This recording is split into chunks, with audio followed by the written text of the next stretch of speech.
football moom suñu gaynde yaa ngi toj Nicolas Jackson Ismaïla Sarr Barça ñu leen di dóor ngeen di yendoo. Asalaamaaleykum sama gars yi ba jàmm ngeen fanaandu mbaa yow ngeen ci jàmm barikàlla alhamdulilah.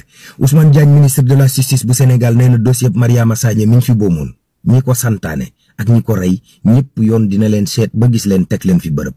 li fi am ci ay boom ci ay manifestation diggante 2021 ba 2023 yoon dina ci def liggéeyam ba képp ku ci laale ak képp ku ko santaane ñu teg la loxo. fàttewuñ dossier Fulbert Sambou ak DJ Badji moom ministre de la justice dal ne xaalisu fond Covid 19 booba bàyyiwuñ ko benn yoon. wàllu yoon ba tey Barthélémy Dias dugal na ñaari recours ngir ñu delloo ko ab meeram. Moussa Bocar Thiam mi fi nekkoon ministre dal ne lii musuma ko gis ab préfet buy révoqué ab maire jaarut yoon. Ndiaga Sylla expert électoral daan ne mbir mi am na lu ci takk suuf. Assemblée nationale wote nañ 134 députés d'accord ñu supprimer au conseil des collectivités territoriales ak CSE. kon loola dañ ne ci Sénégal xaalis booba dañ koy dugal feneen.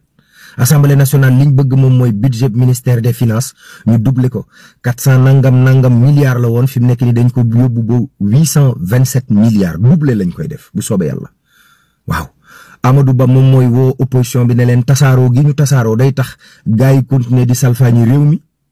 te ñun bu ñu dajaloo dinañ mën a def face loolu ngir far ko waaw Birame Souleye di ñu yëgal ne kon courant bi léegi mu wàññeeku ndax ressources naturelles yi pétrole beeg gaz bi courant bi kon léegi daal mu wàññeeku ci poste sénégalais yi jaaykatu fëgg jaayee mer bu futt fi mu ne nii ndax nee nañu li ministre bi wax ne dañuy interdire fëgg jaay ñoom duñ ko def tey duñ ko def ëllëg ministre bi nag mu nga yëgle ne mbiri fëgg jaay yooyu nekkul décision boo xam ne dañ koy def tey waaw football moom suñu gaynde yaa ngi toj Nicolas Jackson Ismaïla Sarr Barça ñu leen di dóor ngeen di yendoo